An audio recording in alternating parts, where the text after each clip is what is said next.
নবীজি একটা ইটের মধ্যে আঘাত করলেন। আঘাত করার সাথে সাথে একটা ছিদ্র হয়ে গেল। নবীজি প্রশ্ন করলেন, ভাই জিবরাইল, এটা কেমন? আমি আঘাত করার সাথে সাথে একটা ছিদ্র হয়ে গেল। আল্লাহর পয়গম্বরকে জিবরাইল বলতেছেন, ও পয়গম্বর, এখানে আপনার পূর্বে আরো অনেক নবীরা হিজরত করেছেন। আল্লাহু আকবার। এখানে ইব্রাহিম পয়গম্বর তার বাহন বেঁধেছিল, এখানে মূসা পয়গম্বর তার বাহনটা বেঁধেছিল, ঈসা পয়গম্বর তার বাহন বেঁধেছিল। ও পয়গম্বর, আপনিও আপনার বাহনটা এখানে বেঁধে রাখেন। আল্লাহু আকবার। এটা পূর্ব নবীদের একটা সুন্নত। আল্লাহু আকবার। আমার ভাইরা, জিবরাইল আর মিকাইল নবীকে নিয়ে মসজিদে আকসার ভিতরে ঢুকলো। নবীজি ঢুকে দেখেন শত শত মানুষ নামাজের অপেক্ষায় আছে, কিন্তু ইমামতির জায়গাটা খালি। কে সেখানে নামাজ পড়াবেন? কে সেখানে গিয়ে নামাজ পড়াবেন? সবাই শুধু তাকাইতেছেন, কে জানি আসতেছে আর কে জানি সেখানে গিয়া নামাজ পড়ায়। আবার ভাইরা, জিবরাইল আল্লাহর পয়গম্বরের হাত ধরে সামনে বাড়িয়ে দিলেন, ইয়া রাসূলুল্লাহ, ইয়া হাবিবাল্লাহ, আপনি আজকে ইমামতি করবেন। আল্লাহু আকবার। আপনি আজকে ইমামতি করবেন, আজকের নামাজের ইমাম আপনি পয়গম্বর হবেন, আপনি নবী আজকে নামাজের ইমামতি করবেন। জিবরাইল আমিন ইকামত দিলেন, আর নবী আলাইহিস সালাতু ওয়াস সালাম নামাজের ইমামতি করলেন। আল্লাহ। আমার ভাইরা, নবীজি নামাজ পড়ালেন। নামাজ শেষ করার পর জিবরাইল আমিনকে প্রশ্ন করলেন, এ জিবরাইল, আমার পিছনে যারা নামাজ পড়েছে তারা কারা? তাদেরকে তো আমি চিনতে পারি নাই। জিবরাইল আমিন বলেন, ইয়া রাসূলুল্লাহ, ইয়া হাবিবাল্লাহ, এরা হলো আদম আলাইহিস সালাতু ওয়াস সালাম থেকে ঈসা পয়গম্বর পর্যন্ত যত নবী রসুল দুনিয়াতে আসছেন, ওই নবী রসুলরা আজকে আপনার মুসল্লি হয়ে গেছেন। আল্লাহু আকবার। ইমামুল মুরসালিন, সাইয়্যিদুল মুরসালিন, ইমামুন নবীন, সাইয়্যিদুন নবীন। নবী হলেন সমস্ত নবীদের নবী, নবী হলেন সমস্ত নবীদের ইমাম, নবী হলেন সমস্ত রসুলদের ইমাম, সমস্ত রসুলদের রসুল, তিনি হলেন আমাদের রসুল। আল্লাহ। আমার ভাইরা, নবীজি নামাজ শেষ করলো, এবার অপেক্ষা করতেছেন বের হবেন। মসজিদে বাইতুল আকসার মধ্যে কোনায় কিছু সংখ্যক মানুষ জমা হয়ে গেলেন। নবী পয়গম্বররা জমা হয়ে গেল। নবীজিকে এবার জিবরাইল বলতেছেন, ইয়া রাসূলুল্লাহ, ইয়া হাবিবাল্লাহ, আপনি একটু ওখানে আসেন, তারা আপনার জন্য অপেক্ষা করতেছেন। আল্লাহু আকবার।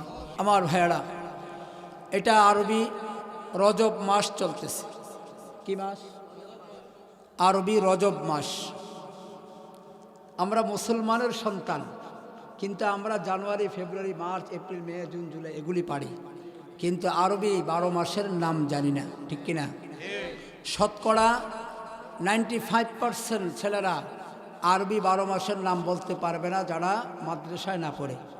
ঠিক কিনা বলেন? কেন? স্কুল, কলেজ, ইউনিভার্সিটি এগুলিতে আরবি নাম পড়ানো হয় না। বাংলা নামটাও অনেকে বলতে পারে না। বাংলাদেশের মানুষ, বাংলাভাষী মানুষ, কিন্তু বাংলা 12 মাসের নাম অনেক ছেলেরা বলতে পারবে না। কি বলেন? আরবি তো দূরের কথা, ইংরেজিটা পারে। ইংরেজি বাচ্চারাও পারে, কিন্তু আমরা মুসলমান হিসাবে, যেহেতু আমরা মুসলমান দেশে বসবাস করি, মুসলমানের ঘরে আমাদের জন্ম, আমাদের মৃত্যুর, আমাদের জন্ম হওয়ার সাথে সাথে আমাদের কানে আজান হয়েছে, ঠিক কিনা? আর আমাদের জামাত বাকি রয়েছে, সেই জামাত হবে আপনার আমার মৃত্যুর পরে, ঠিক কিনা? যেটাকে আমরা জানাজার নামাজ বলি, এটা হলো আমাদের জামাত। তাহলে আমাদের জন্ম হয়েছে আজান দিয়ে, আমাদের মৃত্যু হবে নামাজ দিয়ে, ঠিক কিনা বলেন? তাহলে আমার জন্মের পরে আজান, মৃত্যুর পরে আমার সর্বশেষ ইবাদত আমল হলো নামাজ। কিন্তু মুসলমান, দুঃখের বিষয়, আমরা আরবি মাসগুলি জানি না, বুঝি না, 12 মাসের নাম বলতে পারি না। এই যে মাসটা চলতেছে সেটা হলো রজব মাস। কি মাস? রজব মাস। এই রজব মাসে একটা অলৌকিক ঘটনা আছে, একটা আশ্চর্য ঘটনা আছে, একটা ঐতিহাসিক ইতিহাস আছে, যে ইতিহাসটা কোরআনে কারীমের মধ্যে আল্লাহ পাক রব্বুল আলামিন 114টি সূরার মধ্য থেকে 17 নম্বর সূরা। কত নম্বর সূরা? আমার ভাইরা আমার সাথে একটু কথা বলবেন, কত নম্বর সূরা? 17 নম্বর সূরা। এই সূরাটার নাম হলো সূরাতু বানি ইসরাইল। সূরাটার নাম কি? সূরাতু বানি ইসরাইল, বনি ইসরাইল। এই সূরা বনি ইসরাইলের 111টি আয়াত। আয়াত সংখ্যা কত? 111টি আয়াত। এর মধ্যে থেকে প্রথম যে আয়াতটা, সেই আয়াতটা তেলাওয়াত করেছি। আর সেই আয়াতের মধ্যে আল্লাহ পাক রব্বুল আলামিন বিশাল বড় একটা ঐতিহাসিক ঘটনা রেখেছেন, যেটা আমাদের জন্য সৌভাগ্য এবং আমাদের জন্য খুশনসিব এবং আমাদের নবীজির জন্য সবচেয়ে বড় ক্রেডিট। সুবহানাল্লাহ বলেন। সূরা বানি ইসরাইলের প্রথম নম্বর আয়াত তেলাওয়াত করেছি। রাসূল আরবি সাল্লাল্লাহু আলাইহি সাল্লামের অসংখ্য অগণিত হাদিসে পাক থেকে একটি হাদিসের টুকরা পাঠ করেছি। আল্লাহ পাক যদি তৌফিক দান করেন, এই আয়াত এবং হাদিসের উপর আলোচনা করব ইনশাআল্লাহ। শুরুতেই বলে দেই, আজকের আলোচনাটা লম্বা হবে। লম্বা হওয়ার কারণ হলো এটাই, এই সূরার মধ্যে আল্লাহ পাক রব্বুল আলামিন নবীজির মেয়ারাজের ইতিহাস জানিয়েছেন। নবীজি মেয়ারাজ করেছেন, আর সেই মেয়ারাজ হলো নবীজির জন্য ক্রেডিট আর উম্মতের জন্য হলো সৌভাগ্য। সুবহানাল্লাহ বলেন। একজন ভাই উঠা চলে গেছেন, উনি মনে করতেছেন হুজুরের শুরুতেই বলছে লম্বা হবে, তো এই লম্বা সময় বসে থাকবো কেমনি? আপনারা কি উঠা যাবেন না বসবেন? বসবেন তো ইনশাল্লাহ। কারা কারা বসবেন দু হাত তুলে দেখাই। নারে তাকবীর, নারে তাকবীর, নারে তাকবীর। মাশাআল্লাহ। কেউ উঠবেন না তো ইনশাল্লাহ। আমার মাহফিলে মাইনাস হয় না, প্লাস হয়, অর্থাৎ লোক যায় না, আসবে। আমার দৃঢ় বিশ্বাস এটা কোরআনের বাগান। এটা কিসের বাগান? এই কোরআনের বাগানে কোরআনের পাখিরা, কোরআনের মৌমাছিরা আসবেই আসবে ইনশাআল্লাহ। কি বলেন? আসবে তো ইনশাআল্লাহ। আমার ভাইয়ারা, সূরা বানি ইসরাইল হলো 17 নম্বর সূরা। কত নাম্বার? 17 নম্বর সূরা। 15 নম্বর একেবারেই শুরুতে এই সূরাটা আল্লাহ নাজিল করেছেন। সুবহানাল্লাহ বলে। 15 নম্বর পারা। কোন পারা? কোরআন কয় পারা? কোরআন শরীফ কয় পারা? 30 পারা কোরআন। এই 30 পারা কোরআনের মধ্যে আল্লাহ 114টি সূরা নাজিল করেছে। আর 114 সূরার মধ্যে 17 নম্বর সূরাটা হলো সূরাত বনী ইসরাঈল। আমি কেন আয়াত এবং সূরার নাম পারার নাম বলছি এজন্য যে এখন আর 9-6 দিয়ে ওয়াজ করার দিন শেষ, ঠিক কিনা? এখন আর গল্প গুজব করে নানা নাতিনের কিচ্ছা বলে ওয়াজ করার দিন শেষ। এখন হলো কোরআন হাদিসের বাংলাদেশ, ঠিক কিনা বলে? কাজে এখন ওই গজল গায়া আর বিভিন্ন বানোয়াট কথাবার্তা বইলা সময় নষ্ট করার সময় নেই। এজন্য আয়াত বলেছি, সূরার সংখ্যা বলেছি, পারা নাম্বার বলেছি, যেন আপনারা ইচ্ছা করলে বাড়িতে গিয়ে কোরআন খুলে আপনি ইচ্ছা করলে বুঝতে পারবেন যে হুজুরে কি আলোচনা করলো, কি আলোচনা করছেন। এটা আপনি বুঝতে পারবেন যে ঠিকই কোরআন থেকে বলছে না বানায় বানায় কথা বলছে, এটা আপনারা ধরতে পারবেন। কারণ সবার ঘরে তো কোরআন শরীফ আছে, আছে না নাই? সবার ঘরে কোরআন আছে, মোবাইলেও কোরআন শরীফ আছে, অর্থ সহ তর্জমা সহ কোরআন আছে। তা আমি কি তর্জমা করলাম, কি অর্থ করলাম, তা আপনারা বুঝতে পারবেন ইনশাআল্লাহ। তবে হ্যাঁ, কিছু বিষয় আছে ব্যাখ্যা, কিছু বিষয় আছে তাফসীর। ওই তাফসীর আপনারা বুঝবেন না, কিন্তু এই আয়াতের তাফসীর কোন কোন তাফসীরের কিতাবের মধ্যে কি তাফসীর করেছেন, ব্যাখ্যা করেছেন, ওগুলো যদি বলে দেই তাহলে আপনি গুগলে ঢুকে সার্চ দিয়ে দেখতে পারবেন। সুবহানাল্লাহ বলে। কোথায় দিয়ে? গুগলে ঢুকে লেখা সার্চ দিবেন, তাফসীর ইবনে কাসির, তাফসীরে জালালাইন, তাফসীরে বাইজুবি ইত্যাদি কিতাবগুলো যখন সার্চ দিবেন দেখবেন গুগলে আপনার ওই কিতাবগুলো চলে আসবে, অটোমেটিকলি চলে আসবে। তখন আপনারা ব্যাখ্যাও জানতে পারবেন। আমার ভাইয়ারা, কোরআনে কারীমের এই 15 নাম্বার পারা 17 নাম্বার সূরা সূরাত বনী ইসরাঈল। এই বনী ইসরাঈলের মধ্যে আল্লাহ পাক রব্বুল আলামিন আমাদের জন্য সুসংবাদ দিয়েছেন। আমাদের ভাগ্য ভালো, আর নবীজির জন্য ক্রেডিট, নবীজির জন্য গর্ব, নবীজির জন্য অহংকার যে নবীকে আল্লাহ এত মর্যাদা দান করেছেন, এত সম্মান দান করেছেন, এত ইজ্জত দান করেছেন। আর কোন নবীকে আল্লাহ এত সম্মান, এত ইজ্জত, এত মর্যাদা আল্লাহ কোন নবীকে দেন নাই। সুবহানাল্লাহ। একমাত্র দিয়েছেন কাকে? আমাদের নবীকে। বলেন কাকে দিয়েছেন? এই সবাই বলেন কাকে দিয়েছেন? আমাদের নবীজিকে দিয়েছেন। আর ওই নবীর আমরা উম্মত হতে পেরেছি, ওই নবীর উম্মত বলে আমরা দাবি করতে পারবো। এটা কতই না খুশনসিব, কতই না সৌভাগ্যবান আমরা, যেই নবীর উম্মত হওয়ার জন্য অন্যান্য যুগে নবীরা আল্লাহর কাছে দরখাস্ত করেছিলেন, আল্লাহ আল্লাহ আমাকে নবুয়তি না দিয়ে আপনি সর্বশেষ যুগের সর্বশ্রেষ্ঠ নবীর উম্মত হিসেবে আমাকে বানায়া পাঠান। সুবহান। তাহলে আমরা সেই নবীর উম্মত হতে পেরে আমরা খুশি না বেজার? খুশি না বেজার? কারা কারা খুশি দুহাত তুলে দেখাই।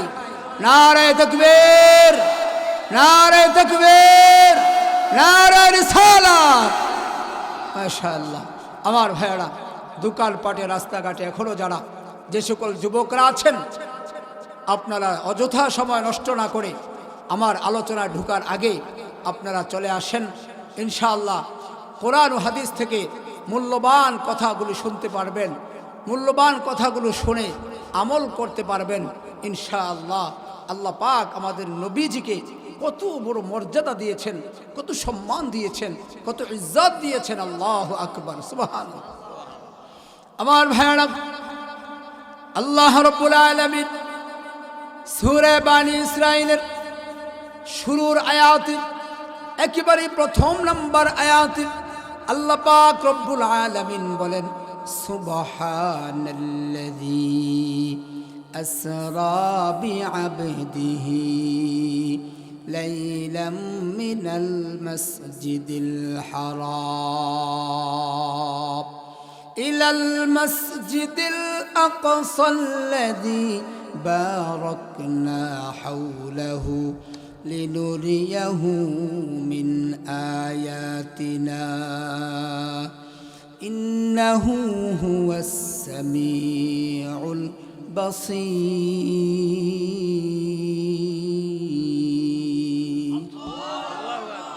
আমার ভাইরা, আল্লাহ রাব্বুল আলামিন এই সূরা বানী ইসরাঈলের আল্লাহ পাক রব্বুল আলামিন নবীজিকে ইসরা করাইছেন, নবীজিকে মেরাজ করাইছেন। আল্লাহ পাক এই আয়াতের মধ্যে নবীজির ইসরার কথা বলেছেন, আর সূরা নাজমের মধ্যে আল্লাহ নবীজির মেরাজের কথা বলেছেন।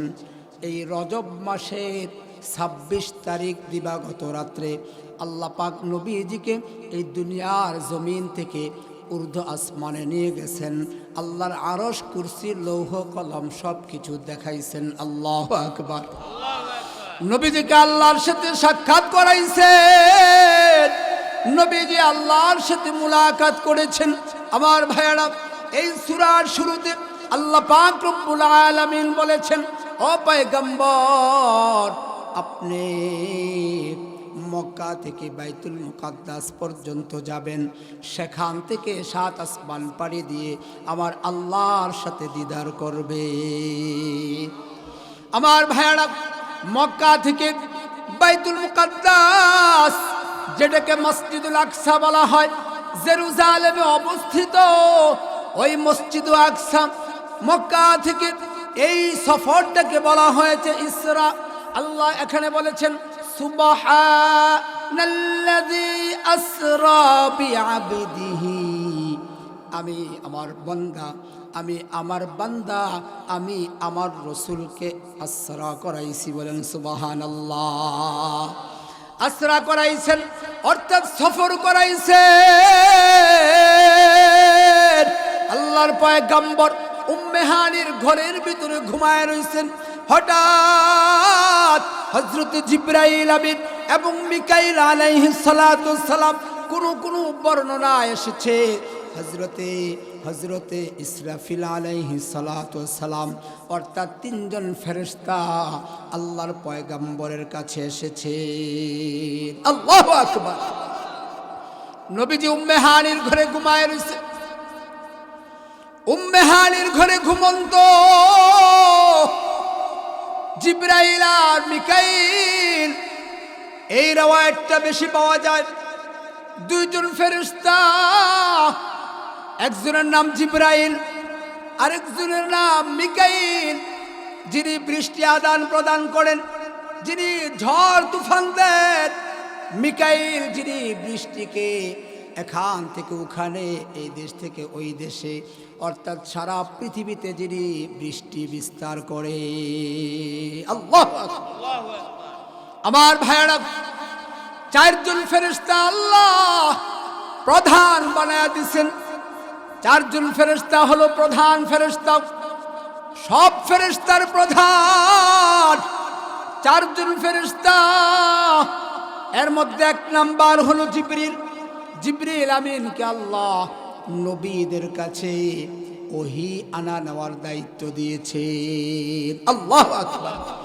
এখন জিবরিল আমিন তিনি রিটায়ার্ড হয়ে আছে। কি হয়ে আছে? রিটায়ার্ড। জিবরিল আমিনের কোনো কাজ নাই, কিয়ামত পর্যন্ত তিনি অবসর।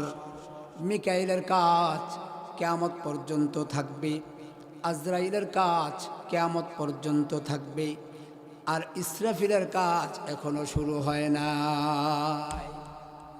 ইসরাফিলের কাজ এখনো শুরু হয় নাই। এই 4 ফেরেশতা হলো প্রধান ফেরেশতা। সব ফেরেশতাদের লিডার হলো 4 ফেরেশতা, জিবরাইল আমিন, মিকাইল, ইসরাফিল, আজরাইল। এই আজরাইলের কাজ পৃথিবীর শুরু লগ্ন থেকে শুরু হয়েছে, কিয়ামত পর্যন্ত থাকবে। আর ইসরাফিলের কাজ এখনো শুরু হয় নাই। মিকাইলের কাজ কিয়ামত পর্যন্ত থাকবে। আর আজরাইল, জিবরাইল আমিন তিনি এখন অবসর হয়ে গেছেন। কি হয়ে গেছেন? অবসর। তিনার আর কোনো কাজ নাই। কেন? কিয়ামতের আগে আর কোনো নবী দুনিয়াতে আসবে না। আমাদের নবী হলেন সর্বশ্রেষ্ঠ নবী এবং সর্বশেষ নবী, ঠিক কিনা বলেন? যদি বলে কেউ কাদিয়ানি নবী আছে, তাহলে আমরা বিশ্বাস করব? কাদিয়ানি কাফের, কাদিয়ানি কি কাফের ঘোষণা দিতে হবে, ঠিক কিনা বলো মুসলমান? আমার ভাইয়ারা, নবী আলাইহিস সালাতু সালাম উম্মে হানির ঘরে ঘুমায় আছেন। কেউ কেউ বলেন হাতমে কাবার ভিতরে ঘুমায় রয়েছেন। হযরত জিবরাইল আর মিকাইল দুইজন ফেরেশতা আল্লাহর পয়গম্বরের কাছে আসলেন। নবীজির ঘরের ছাদটা এইভাবে ফাঁকা হয়ে গেছে। আল্লাহু আকবার। নবীজির ঘরের ছাদটা ফাঁকা হয়ে গেছে। মেরাজের ঘটনা শুরু হয়ে গেল। নবীজি মেরাজ করেছেন, এটা হলো সত্য ঘটনা। যদি কেউ এটাকে বিশ্বাস না করে, মেরাজকে যদি কেউ অস্বীকার করে, সে কাফের হয়ে যাবে, বেঈমান হয়ে যাবে। কাজেই নবীজি মেরাজ করেছেন, এই মেরাজকে স্বীকার করতে হবে মুসলমান। বর্তমানে একদল বের হয়ে গেছে, এরা বলে মেরাজ বলতে কিছু নেই। নাউজুবিল্লাহ বলে। যদি কেউ বলে মেরাজ বলতে কিছু নাই, তাহলে সে গন্ড মূর্খ, ঠিক কিনা বলে?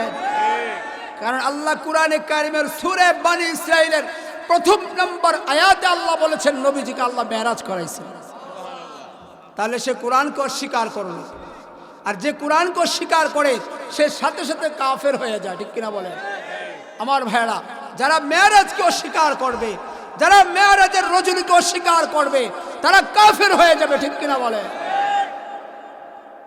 আমার ভাইরা, নবীজি উম্মে হানির ঘরে ঘুমন্ত অবস্থায় হযরত জিবরাইল আর মিকাইল দুইজন ফেরেশতা আল্লাহর পয়গম্বরের ঘরের ছাদের উপরে আসলেন।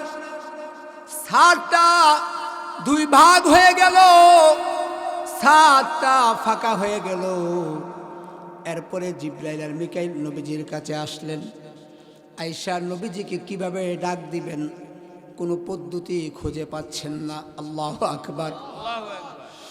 কতক্ষণ মাথার কাছে দিয়ে আসে, কতক্ষণ পায়ের কাছ দিয়ে যায়, কতক্ষণ দাঁড়ায় আর থাকেন, আবার কতক্ষণ নবীজির পাশে বসেন। কিন্তু নবীজিকে কিভাবে ডাক দিবেন, নবীজিকে কি বলে ডাক দিবেন, নবীজিকে কোন ভাবে ডাক দিলে নবীর ঘুম ভাঙবে, ওই ডাকের পদ্ধতি জিবরাইল আমিন খুঁজে পাচ্ছে না। আল্লাহু আকবার। আমার ভাইয়ারা, এ যুবক খেয়াল করিয়া শুনো, ও বৃদ্ধ বাবারা খেয়াল করিয়া শুনেন, পর্দানশীল মা মহিলারা খেয়াল করিয়া শুনেন, ঘুমন্ত ব্যক্তিকে কিভাবে ডাক দিতে হয় এখানে জিবরাইল আমিনকে আল্লাহ শিখাইয়া দিছে। আল্লাহ পাক ডাক দিয়ে বলেন, ও জিবরাইল, আমার পয়গম্বরের নাম নিয়ে ডাক দিবা না, আমার পয়গম্বরকে হঠাৎ করে ডাক দিবা না, আমার পয়গম্বরের ঘুমে ডিস্টার্ব হয়ে যাবে, আমার পয়গম্বরের ঘুম থেকে হঠাৎ করে উঠে যাবে। এ জিবরাইল, আমার পয়গম্বরের পায়ের মধ্যে তুমি আস্তে আস্তে হাত বুলাও, আস্তে আস্তে আমার পয়গম্বরের পাওগুলো টিপতে থাকো। আল্লাহু আকবার। আমার ভাইয়ারাম, জিবরাইল আমিন মিকাইল দুইজন ফেরেশতা নবী পাকের পায়ের মধ্যে আস্তে আস্তে আরামদায়ক করে টিপতেছেন। হঠাৎ নবী আলাইহিস সালাতু সালামের ঘুম ভেঙে গেল। ঘুম থেকে উঠা দেখেন জিবরাইল আর মিকাইল পাশে বসা। আল্লাহু আকবার। আমরা অনেক সময় ঘুমন্ত ব্যক্তিকে হঠাৎ করে ডাক দিয়ে ফেলি, ঠিক কিনা? হয়তো চিল্লায়া ডাক দিই, আর না হয় এসে বলে এই উঠুন না, এইভাবে ধাক্কা মারি, ঠিক কিনা? এটা ঠিক না। হঠাৎ যদি আপনি ঘুমন্ত ব্যক্তিকে ডাক দেন, তার সেন্স হারিয়ে যাওয়ার সম্ভাবনা থাকে। কেন? সে যখন ঘুমায়া যায় তার সেন্সটা চলে যায়, সেন্স তার ভিতরে থাকে না। এজন্য ঘুমন্ত ব্যক্তিকে, এই হাদিস থেকে প্রমাণ করে, ঘুমন্ত ব্যক্তিকে কখনো হঠাৎ করে গায়ে ধাক্কা দিয়ে অথবা জোরে আওয়াজ করে ঘুমন্ত ব্যক্তিকে ডাক দেওয়া যাবে না। হয়তোবা মাথার কাছে আইসা মাথায় হাত বুলাবেন, অথবা পায়ের কাছে গিয়ে পায়ে হাত বুলাবেন। সম্মানিত ব্যক্তি হলে পায়ের কাছে গিয়ে পা ধরে হাত বুলাবেন। আর যদি আপনার ছোট হয়, অথবা আপনার এমন কেউ হয় ক্লাসমেট, অথবা এমন কেউ যাকে আপনি মাথায় ধরে আঘাত করতে পারেন, মাথায় হাত বুলাইতে পারেন, তাহলে তাকে মাথায় হাত বুলাইয়া ঘুম থেকে জাগ্রত করবেন। এই শিক্ষা আমরা হাদিস থেকে পেয়ে গেলাম, ঠিক কিনা বলেন? আমার ভাইয়েরা, নবী আলাইহিস সালাতু সালাম ঘুম ভাঙার পরে দেখেন জিবরাইল আর মিকাইল দুইজন আল্লাহর ফেরেশতা। নবীজি ডাক দিয়ে বলেন, জিবরাইল হঠাৎ করে কেন আমার কাছে আসলাম? জিবরাইল আমিন বলতেছেন, ইয়া রাসূলুল্লাহ, ইয়া হাবিবাল্লাহ, আল্লাহ পাক আপনাকে সুসংবাদ দিয়ে পাঠাইছেন। আল্লাহু আকবার। আল্লাহ পাক রব্বুল আলামিন সুসংবাদ দিয়েছেন। কি সুসংবাদ? আপনি আমাদের সাথে সফর করবেন। আল্লাহ আপনাকে মেহমান হিসেবে দাওয়াত করেছেন, আল্লাহর বাড়িতে আপনাকে দাওয়াত করেছেন। আজকে আপনি আল্লাহর মেহমান হয়ে যাবেন। আপনি আজকে আল্লাহর মেহমান হয়ে যাবেন, আল্লাহ আপনার মেজবান হয়ে যাবে। আল্লাহু আকবার। মেহমানের দাম বেশি না মেজবানের দাম বেশি? মেহমানের দাম বেশি। আজকে আপনাকে আল্লাহ মেহমান হিসাবে দাওয়াত করেছেন। ও পয়গম্বর, আল্লাহ আমাদেরকে পাঠাইছেন আপনাকে সংবর্ধনা দিয়া, আপনাকে সংবর্ধনা দিয়া, আপনাকে সম্মান দিয়া, আপনাকে মিছিল দিয়া, পুরা জগৎবাসীকে দেখাইয়া আল্লাহর বাড়িতে যাওয়ার জন্য আল্লাহ পাঠাইছেন। আল্লাহ পাক আপনাকে আল্লাহর বাড়িতে দাওয়াত করেছেন। বলেন সুবহানাল্লাহ। আমার ভাইয়ারা, দুলারামপুরের যুবক, খেয়াল করিয়া শুনেন, নবী আলাইহিস সালাতু সালামকে আল্লাহ পাক কত সম্মান দিয়েছেন, কত ইজ্জত দিয়েছেন, কত সম্মান আল্লাহ নবীজিকে দিয়েছেন, ঠিক কিনা? নবী আলাইহিস সালাতু সালামকে আল্লাহ পাক আল্লাহর আরশে আজিমের উপরে দাওয়াত করেছেন। বলেন সুবহানাল্লাহ। এবার জিবরাইল আর মিকাইল দুইজন ফেরেশতা নবীজির দু হাত ধরলেন। জিবরাইল ডান দিকে, মিকাইল বাম দিকে। কেননা নবীজি তো ঘুমন্ত ছিলেন, নবীজির চোখ থেকে ঘুম এখনো যায় নাই। আল্লাহু আকবার। নবীজি হাঁটেন আর ঘুমান, কেমন জানি হেলে ডুলে পড়ে যায়। এবার জিবরাইল আর মিকাইল হাতেমে কাবার পাশে নিয়ে গেলেন। কাবা ঘরের পাশে নিয়া নবী আলাইহিস সালাতু সালামকে কাবা ঘরের সাথে হেলান দিয়া বসাইলেন। আল্লাহু আকবার। আমার ভাইয়েরা, গভীর মনোযোগ দিয়া শুনেন, লম্বা ইতিহাস। এই সূরা বনী ইসরাইলের মধ্যে আল্লাহ বলেছেন নবীজিকে ইসরা করাইছেন, অর্থাৎ মক্কা থেকে বাইতুল মুকাদ্দাস পর্যন্ত। এটা হলো ইসরা। আর বাইতুল মুকাদ্দাস থেকে আল্লাহর আরশে আজিম পর্যন্ত সেটাকে বলা হয় মেরাজ। আল্লাহু আকবার। আমার ভাইয়েরা, নবীজি হেলান দিয়া ঘুমায় গেল। জিবরাইল আর মিকাইল জমজমের কূপ থেকে পানি নিয়ে আসলেন। এনে নবীজির বক্ষ মুবারক বিদীর্ণ করে ফেললেন, বক্ষ মুবারক খুলে ফেলল। নবীজি তাকায় রইলেন। ওপেন হার্ট সার্জারি যেটাকে বলা হয়, বর্তমান সময়ের ডাক্তাররা ওপেন হার্ট সার্জারি, এই ওপেন হার্ট সার্জারি নবীজির এই হাদিস গবেষণা করে বের করেছে। আল্লাহু আকবার বলো যুবক। ডাক্তাররা ওপেন হার্ট সার্জারি কোথায় পাইলেন? নবী আলাইহিস সালাতু সালামের নবীজির বক্ষ মুবারক বিদীর্ণ করলো। হাদিস শরীফের মধ্যে আসছে, কোন কোন হাদিসে বলেন 4 বার, কোন হাদিসে বলেন 3 বার নবীজির বক্ষ মুবারক বিদীর্ণ করা হলো। ওইদিকে গেলে লম্বা লম্বা ইতিহাস বললে অনেক সময়ের প্রয়োজন, আপনাদের ধৈর্য থাকবে না, আপনারা উঠা বসা করতেছেন, আর একটা ভাইও উঠবেন না, ঠিক আছে? কেউ উঠবেন না। আলোচনা ভালো লাগতেছে না? আলোচনা করব না ছেড়ে দিব? দোয়া করে ফেললো আমার ভাইয়ারা। সামনে করুণ ইতিহাস আসতেছে, সামনে করুণ ইতিহাস, যে ইতিহাস চোখের পানি ধরে রাখতে পারবেন না। আমার ভাইয়ারা একটু ধৈর্য সহকারে বসে এগুলো শোনেন। নবী আলাইহিস সালাতু সালামের বক্ষ মুবারক বিদীর্ণ করে ফেললেন। জান্নাত থেকে 2টা পেয়ালা নিয়ে আসলেন, পাত্র নিয়ে আসলেন। আল্লাহু আকবার। একটা পাত্রের মধ্যে নবী পাকের কলিজা, অন্তর, কলব, নবী পাকের ভিতরের সব কিছু একটা পাত্রের মধ্যে রাখলেন, আরেকটা পাত্রের মধ্যে ঈমান আর আমলগুলো রাখলেন। আল্লাহু আকবার। প্রশ্ন করতে পারেন, হুজুর ঈমান আর আমল কিভাবে রাখে? এটা তো দেখার বিষয় না, এটা তো ধরার বিষয় না, এটা তো বুঝার বিষয় না। কিন্তু এখানে কিভাবে বুঝলেন? ঈমান আর আমল রাখার বিষয়টা হলো এটাই। আমাদের জ্বর হলে সেই জ্বরটা কত ডিগ্রি আছে এটা বোঝার উপায় কি? থার্মোমিটার। এই থার্মোমিটার দ্বারা আমরা জ্বর মাপতে পারি, ঠিক কিনা বলেন?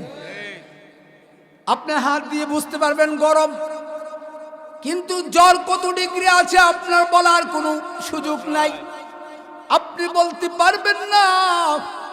কিন্তু যখন থার্মোমিটারটা আপনার জিহ্বার নিচে অথবা বুগলের নিচে দেওয়া হবে, সাথে সাথে আপনার পার্সেন্ট চলে আসবে, আপনার শরীরে এত পার্সেন্ট তাপ আছে, ঠিক কিনা বলেন? আমার ভাইয়েরা, নবী আলাইহিস সালাতু ওয়াস সালামের ঈমান আর আমল ওইভাবেই রাখা হয়েছে। যদি ঈমান আর আমলের থার্মোমিটার যদি লাগানো হয়, তাহলে আপনার আমার ঈমান কত পার্সেন্ট আছে এটা আমরাও বুঝতে পারবো, ঠিক কিনা বলে? আবার ভাইয়ারা, নবীজি তাকে রইল, বক্ষ মুবারক বিদীর্ণ করে ফেললো, এইভাবে চিড়ে ফেললো। এরপরে সেখান থেকে বের করে কি জানি বের করলো। এরপরে ধৌত করলেন, জমজম কূপের পানি দিয়া ধৌত করলেন। আর সেই জমজম কূপের পানির এত দাম হয়ে গেল, আবে হায়াত হাউজে কাউসারের পানির চেয়েও দামি হয়ে গেছে। আল্লাহু আকবার। কেননা নবী আলাইহিস সালাতু ওয়াস সালামের পবিত্র আত্মা মুবারক, পবিত্র বক্ষ মুবারক, কলব, কলিজার এই সব কিছু ধৌত করেছে জমজম কূপের পানি দিয়া। আর ওই পানি দিয়া ধৌত করার কারণে জমজম কূপের পানির দাম বেড়ে গেছে। বলেন সুবহানাল্লাহ, আল্লাহু আকবার। আমার ভাইয়ারা, এরপরে সব কিছু ভিতরে ঢুকাইয়া দিলেন, যেটা যেখানে ছিল সেখানে ঢুকাইয়া দিয়া এবার জিবরাইল আর মিকাইল দাঁড়ায় রইলেন, নবীজিও দাঁড়ালেন। এরপর একটা বাহন চলে আসলো, সেই বাহনটার নাম হলো বুরাক। বুরাক চলে আসলো। নবী আলাইহিস সালাতু সালাম, জিবরাইল সামনে বসলেন, এরপরে নবীজি, এরপরে পিছনে মিকাইল, নবী আলাইহিস সালাতু সালাম মাঝখানে বসলেন। বুরাক চলতে লাগলো। বুরাক এত দ্রুত চলা শুরু করলো। বুরাকের দৃষ্টিটা যেখানে পড়ে, তার পাগুলো সেখানে গিয়ে পড়ে, তার প্রথম পাগুলো সেখানে গিয়ে পড়ে। এরপরে আবার দৃষ্টি করে, তার দৃষ্টি যত দূর যায় তার কদমগুলো সেখানে গিয়ে পড়ে। আল্লাহু আকবার। আমার ভাইরা, এখনকার সময়ে বৈজ্ঞানিক বিমান কোথায় থেকে আবিষ্কার করলো? বিমান কোথায় থেকে আবিষ্কার করলো? এই হাদিস দ্বারা, এই ইতিহাস থেকে বৈজ্ঞানিক বিমান আবিষ্কার করেছেন। বুরাক যখন উড়াল দেওয়া শুরু করলো, বুরাকের 2টা ডানা ছিল, দুটা পাখা ছিল। বুরাক যখন পাখা দিয়ে উড়তে লাগলেন, বুরাকের পাগুলো আস্তে আস্তে এইভাবে উপরের দিকে বটে ফেললেন। আল্লাহু আকবার। বিমান দেখবেন এটার দুটা চাক্কা আছে, আসেনি? এটা তিনটা চাক্কা। কয়টা? তিনটা চাক্কা দিয়ে চলে। স্পিডে চলার পর যখন উঠে যায়, তখন ওই চাকাগুলো আস্তে আস্তে ভিতরে চলে যায়, ঠিক কিনা? আবার যখন ল্যান্ড করে, আবার যখন নামে, তখন ওই চাকাগুলো আস্তে আস্তে বের করে তারপর ওই চাকার উপর দিয়ে নামে, ঠিক কিনা বলেন? নবী আলাইহিস সালাতু ওয়াস সালাম যেই বুরাকের উপরে আরোহণ করে মেরাজ করেছেন, ওই বুরাকের পাগুলো যখন বুরাক উড়তে থাকে, তখন বুরাকের পাগুলো আস্তে আস্তে এইভাবে বটে ফেলতেন। আবার যখন ল্যান্ড করবেন, নামবেন, তখন আবার পাগুলো এইভাবে আস্তে আস্তে ছাড়তো, এরপরে পায়ের উপরে বর করে দাঁড়াতো। আমার ভাইরা, নবী আলাইহিস সালাতু ওয়াস সালাম এইভাবে চলতে থাকেন, চলতে থাকেন। একটু পরে গিয়ে দেখেন সাদা জমিন দেখা যায়, সাদা জমিন দেখা যায়। ওই সাদা জমিনের উপরে বুরাক থামলো, নবীজিও নেমে দাঁড়ালেন। আল্লাহু আকবার। কিছুক্ষণ অবস্থান করার পরে জিবরাইল আমিন ডাক দিয়ে বলে, পয়গম্বর সাল্লু হুনাকা রাকাতাইন। ও পয়গম্বর, আপনি এখানে 2 রাকাত নামাজ আদায় করেন। কয় রাকাত? 2 রাকাত নামাজ আদায় করেন। নবী আলাইহিস সালাতু ওয়াস সালাম 2 রাকাত নামাজ আদায় করেছেন। এরপর আবার বুরাকে উঠলেন, বুরাকে উঠে আবার আরোহণ করা শুরু করে দিলেন। নবীজি প্রশ্ন করলেন, এ জিবরাইল, এখানে কেন থামলা এবং কেন আমাকে 2 রাকাত নামাজ আদায় করাইলাম? জিবরাইল আমিন বলতেছেন, ইয়া রাসূলুল্লাহ, ইয়া হাবিবাল্লাহ, এটা হলো সেই জমিন যেই জমিনের নাম হলো ইয়াসরিব। ওই ইয়াসরিব নামক জমিনে আপনাকে হিজরত করে চলে আসতে হবে। আপনি আপনার মাতৃভূমিতে থাকতে পারবেন না। আপনার মাতৃভূমিতে আপনার এলাকার লোকেরা, আপনার বংশের লোকেরা মাতৃভূমিতে আপনাকে থাকতে দিবে না। ইয়া রাসূলুল্লাহ, ইয়া হাবিবাল্লাহ, এই ইয়াসরিব নামক এলাকায় এটার নাম হবে ইয়াসরিব। আর আপনি যখন হিজরত করে এখানে আসবেন, আসার পরে এই এলাকার নাম হয়ে যাবে সোনার মদিনা। আল্লাহু আকবার। সোনার মদিনা, আমার প্রাণের মদিনা, সব বলিব কিন্তু তোমায় ভুলতে পারি না। সব বলিব কিন্তু তোমায়। সোনার মদিনা, আমার প্রাণের মদিনা, সব বলিব কিন্তু তোমায় ভুলতে পারি না। ভুলিনি, ভুলব না, ভুলতে পারি না। ভুলিনি, ভুলব না, ভুলতে পারি না। সব বলিব কিন্তু তোমায় ভুলতে পারি না। সব বলিব কিন্তু তোমায় ভুলতে পারি না। তুমি ছিলে ইয়াসরিব নামের অলক্ষণের দেশ, বড়ই মারাত্মক যে ছিল তোমার পরিবেশ। তুমি ছিলে ইয়াসরিব নামের অলক্ষণের দেশ, বড়ই মারাত্মক যে ছিল তোমার পরিবেশ। তোমার ছোঁয়ায় শোনা হলো শাহে মদিনা। নবীর ছোঁয়া পেয়ে তুমি শাহে মদিনা। সব বলিব কিন্তু তোমায় ভুলতে পারি না। সব বলিব কিন্তু তোমায় ভুলতে পারি না। ভুলিনি, ভুলব না, ভুলতে পারি না। বলেন না, ভুলিনি,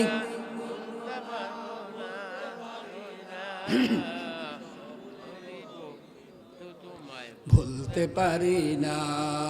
সোনার মদিনা, আমার প্রাণের মদিনা, সব বলিব কিন্তু তোমায় ভুলতে পারি না।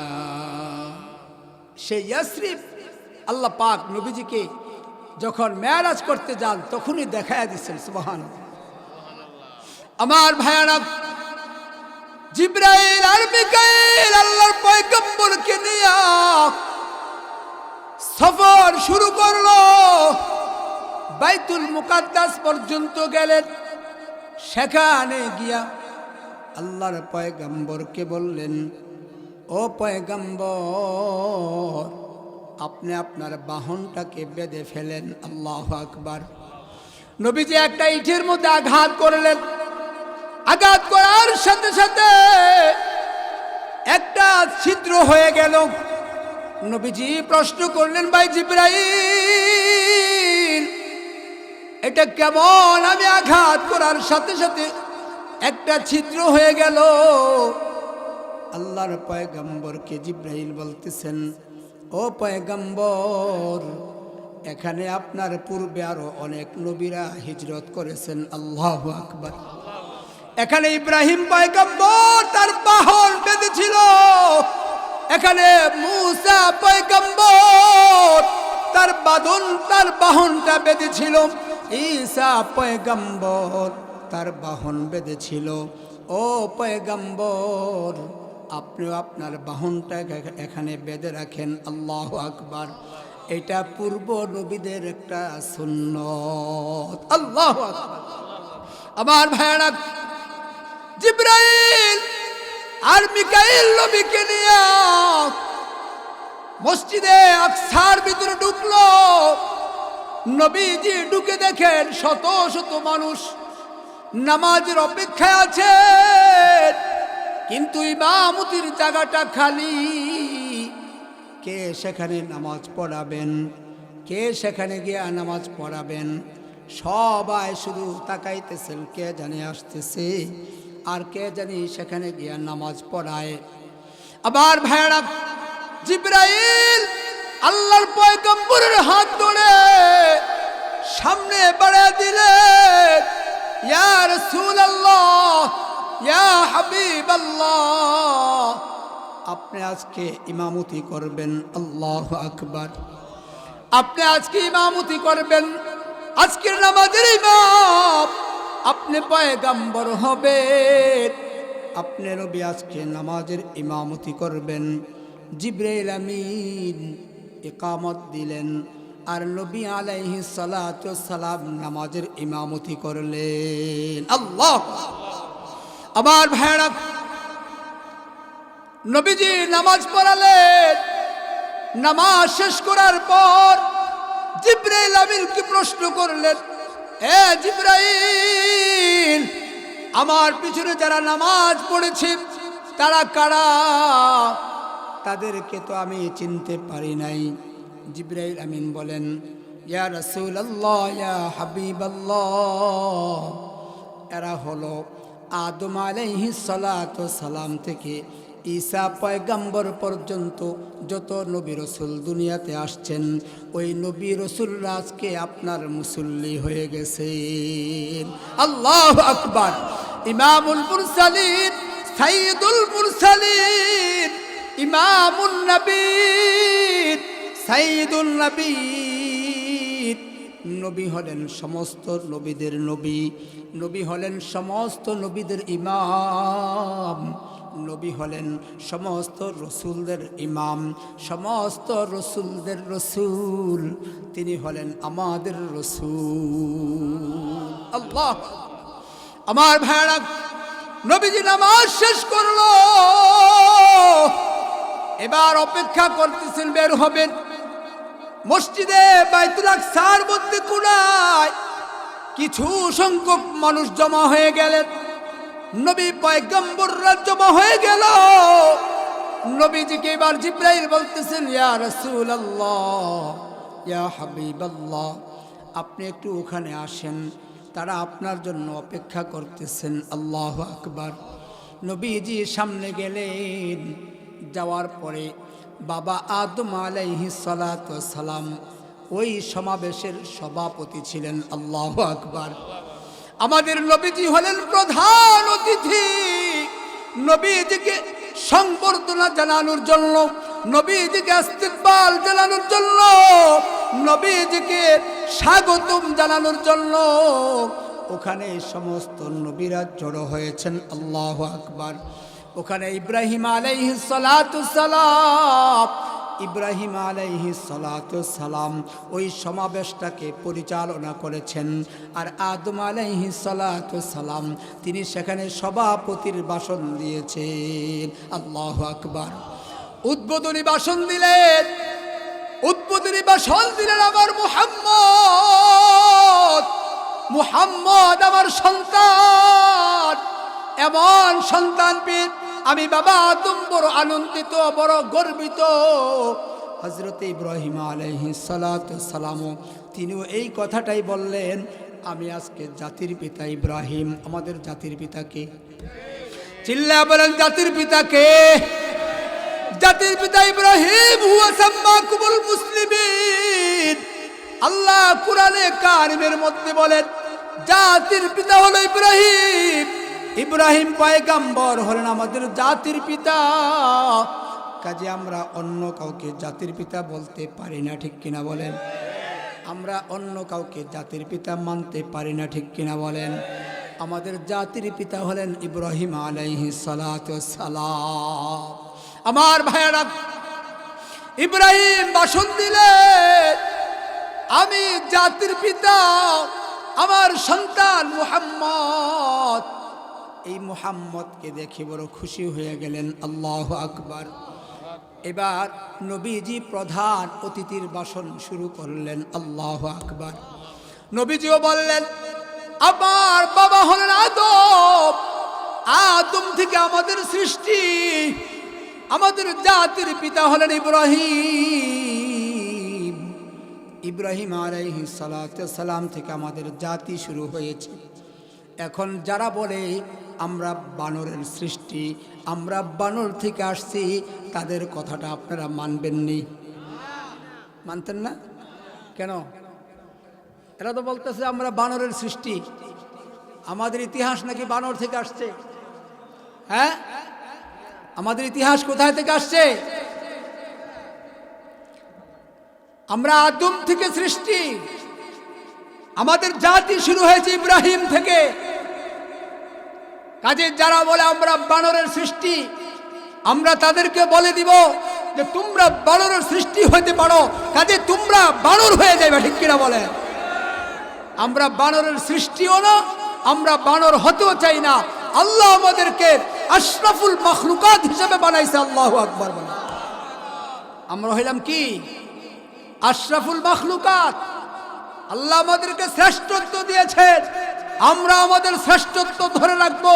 আল্লাহর ইবাদত করে নবীর সুন্নত তরিকা চলে আমরা আমাদের শ্রেষ্ঠত্ব ধরে রাখবো।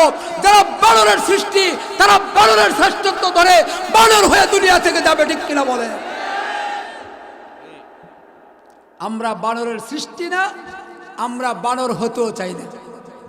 আমরা মানুষ, আল্লাহ আমাদেরকে মানুষ বানায় দুনিয়াতে পাঠাইছেন।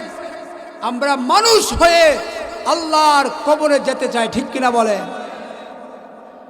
আমার ভাইয়ারা,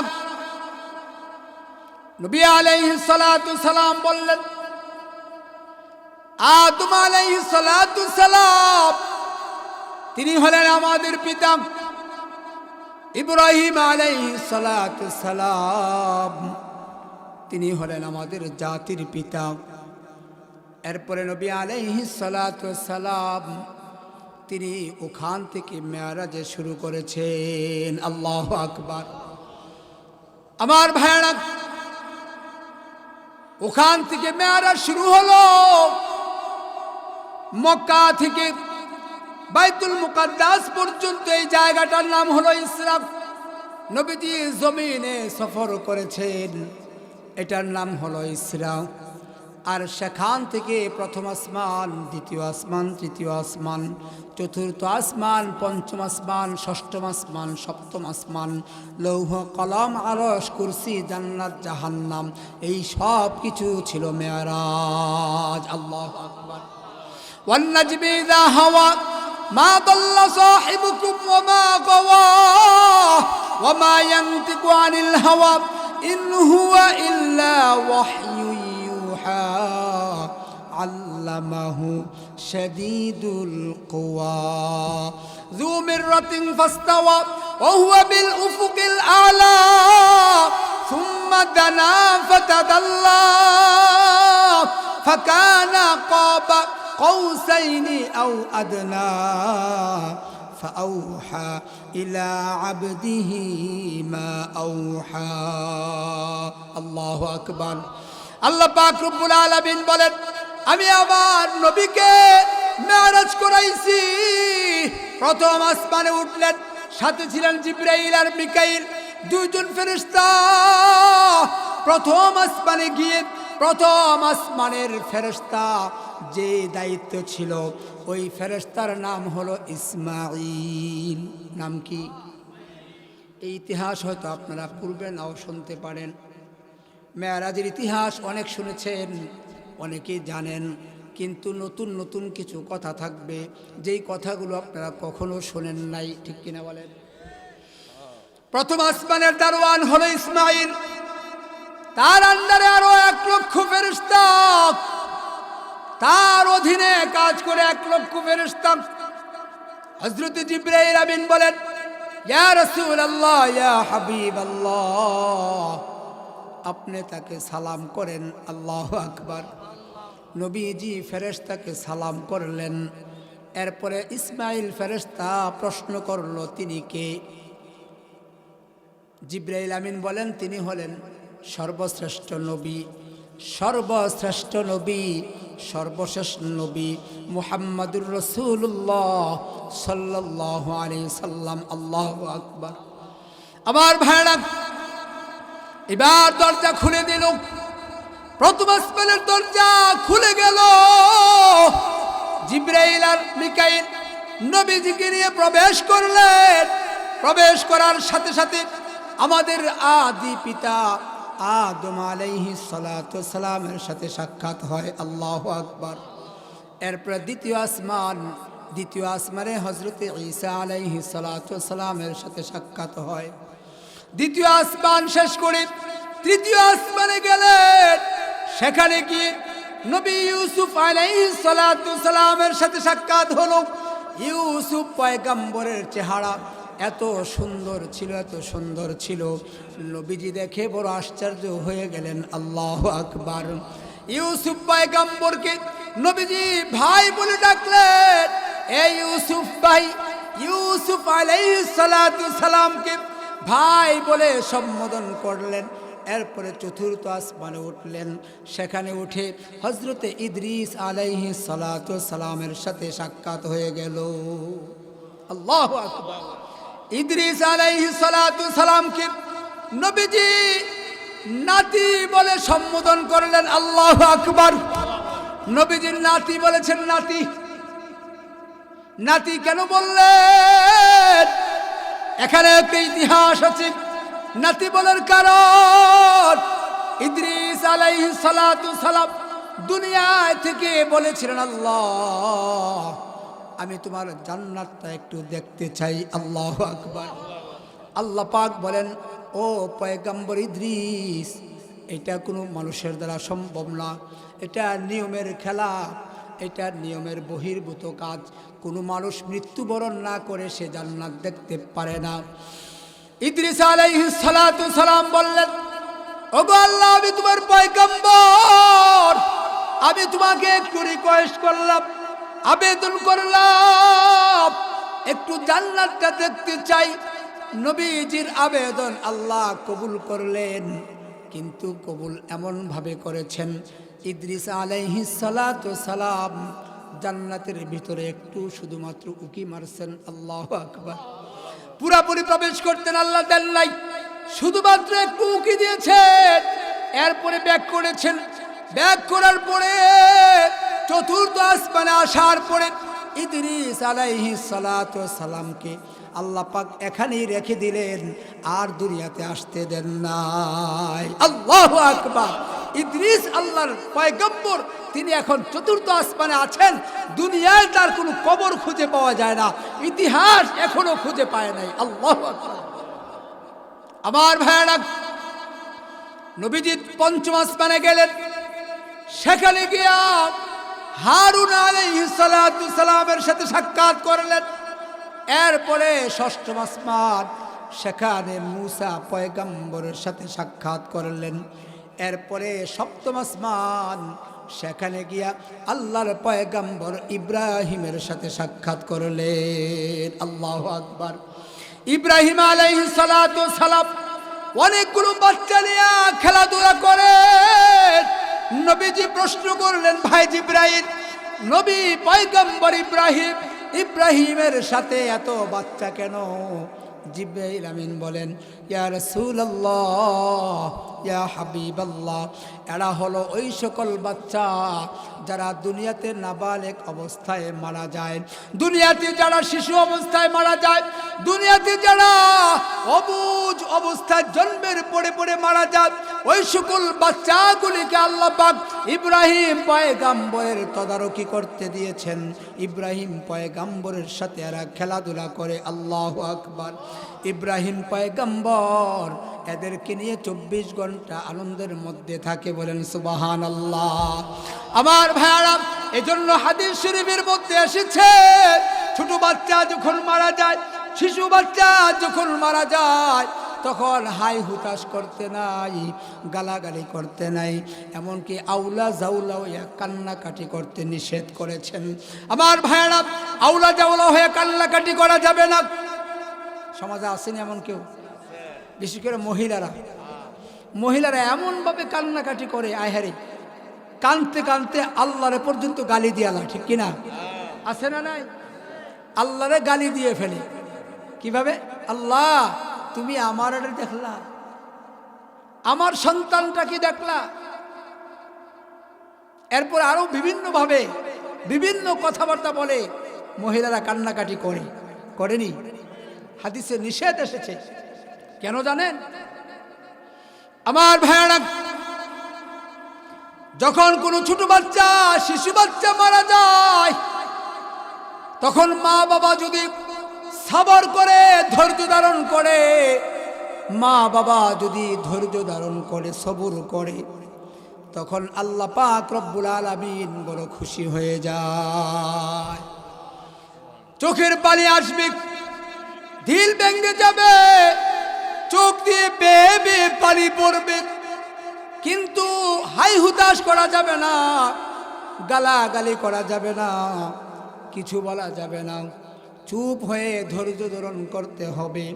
আর আল্লাহর কাছে বলতে হবে, আল্লাহ, আমাকে ধৈর্য ধারণ করার তৌফিক দান করেন, আমাকে ধৈর্য ধরার, সবর করার মতো ক্ষমতা দান করেন। আমার ভাইয়ারা, মায়া তো অবশ্যই লাগবে, কেননা সন্তান মরে যাওয়া প্রত্যেকটা মা বাবার বড় কষ্ট হয়। মা সন্তানকে যখন প্রসব করে, মা প্রসবের ব্যথা বেদনায় জিহ্বাগুলো বের করে দেয়। ঠিক কিনা? এমনকি বেহুশ হয়ে জমিনে পড়ে যায়। এমনকি মা বলতে থাকে, আহারে, আমি মনে হয় আর দুনিয়াতে বেঁচে থাকবো না। সন্তান যখন গর্ভে আসে, মা বড় কষ্ট করে, টেনশন করে, ভালো করে খেতে পারে না।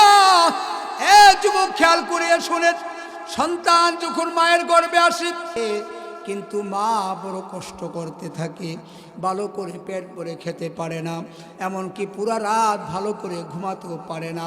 সন্তান যখন মায়ের পেটের ভিতরে নড়াচড়া করে, পা গুলি হাত গুলি এইভাবে নাড়া দেয়, এইভাবে উকি মারে, এইভাবে টানা মারে, টানা মারলে হাতগুলি গিয়ে মায়ের কলিজায় লাগে, হাতগুলি গিয়ে মায়ের দিলের ভিতরে লাগে, মায়ের ছাতনার ভিতরে গিয়ে লাগে।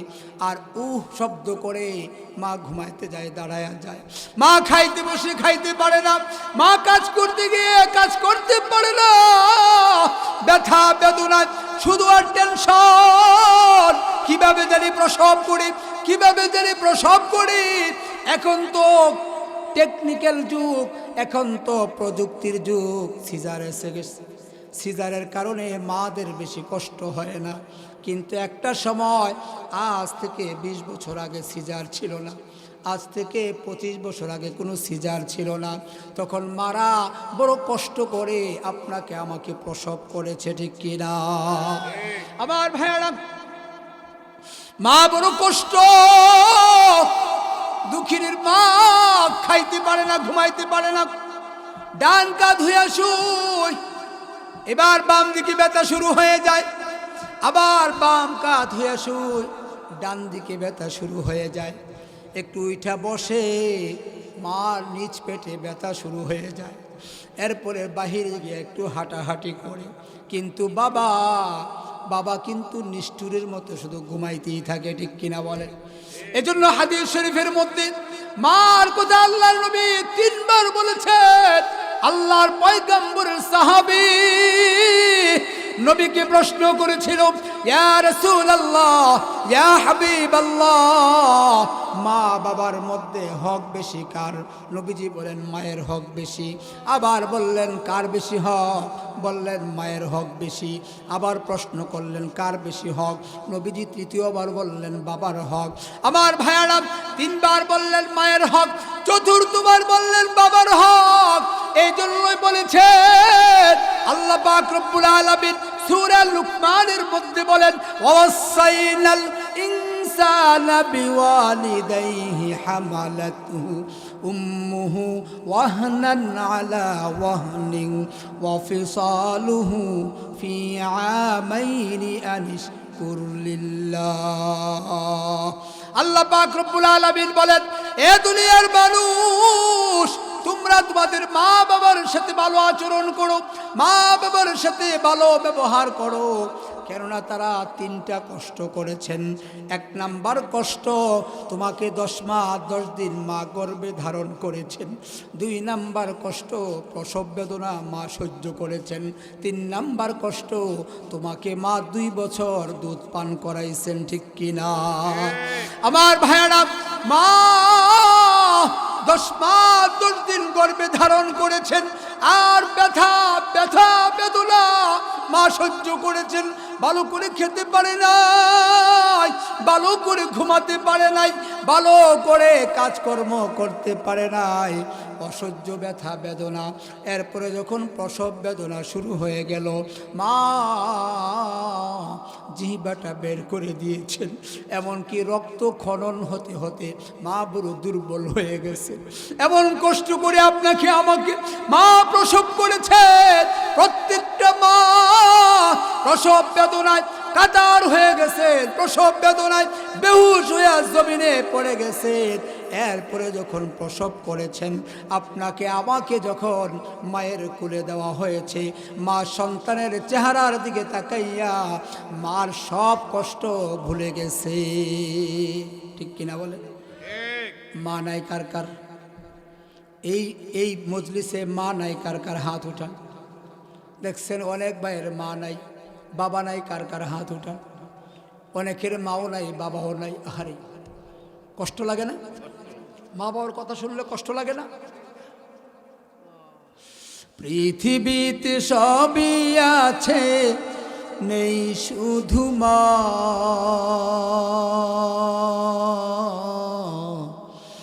মানে আমার শুধু মানে আমার, মানে আমার শুধু মানে আমার। পৃথিবীতে সবই আছে, নেই শুধু মা।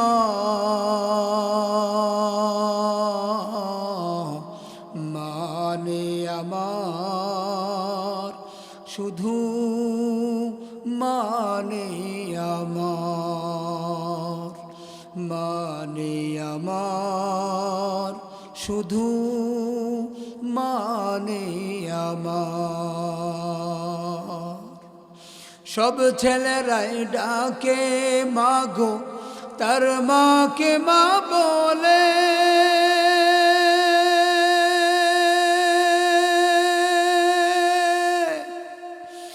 আমি মা ডাকিব কাকে, তুমি গেছো চলে।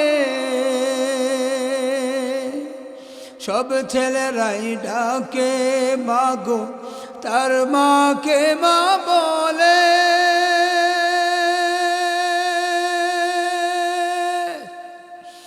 আমি বা ডাকিব কাকে, তুমি নেই যে ভবে। আদর করে কেউ আমাকে, আদর করে কেউ আমাকে বুকে নেয় না টেনে।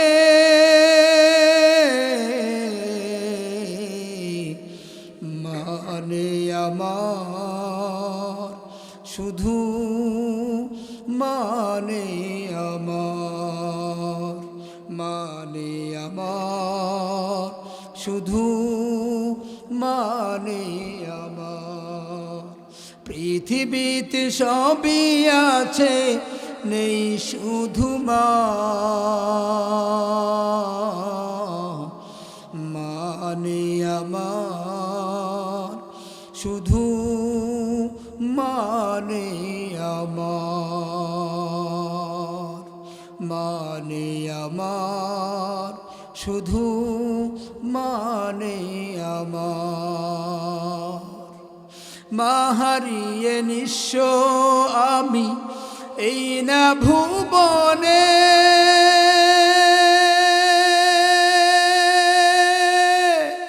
এতিম হয়ে কাঁদি শুধু দুই নয়ন ভরে। মা হারিয়ে নিঃস্ব আমি এই না ভুবনে। এতিম হয়ে কাঁদি শুধু দুই নয়ন ভরে। এতিম বলে সবাই আমায়, এতিম বলে সবাই আমায় দূরে দেয় ঠেলে।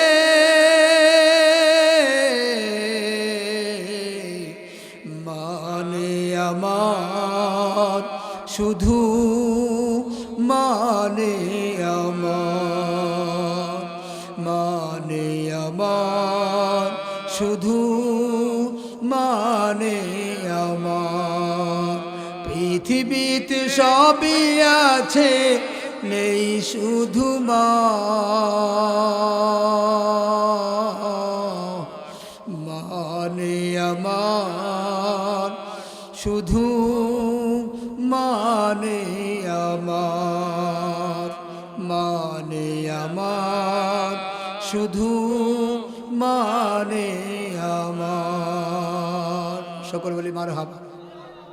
আমার ভাইয়েরা, এজন্য সন্তান মারা গেলে মা বাবা হাই হুতাশ করবে না, গালাগালি করবে না, বেহুশের মতো পাগলের মতো কান্নাকাটি করবে না। কেননা আল্লাহর পয়গম্বর বলেন, হাসরের ময়দানে ওই সন্তানগুলো আল্লাহর কাছে বলবে, আল্লাহ দুনিয়াতে আমাদেরকে আপনি পাঠাইছিলেন, দুনিয়াতে আমরা গিয়েছিলাম, আমার মাকে আমি 10 মাস 10 দিন গর্ভে কষ্ট দিয়েছি, প্রসব বেদনার কষ্ট দিয়েছি, 2 বছর দুধ পান করে মাকে বড় কষ্ট দিয়েছি। কাজেই আমার মার হক আমি আদায় করতে পারি নাই, আমার বাবার হক আমি আদায় করতে পারি নাই। কাজেই আমাকে আপনি জান্নাত দিবেন, কিন্তু আমার মা বাবা ছাড়া আমি জান্নাতে যাব না। আল্লাহু আকবার। আমার ভাইরা,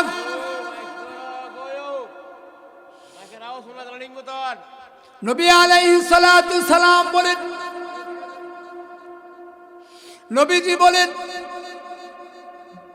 ওই সন্তানগুলো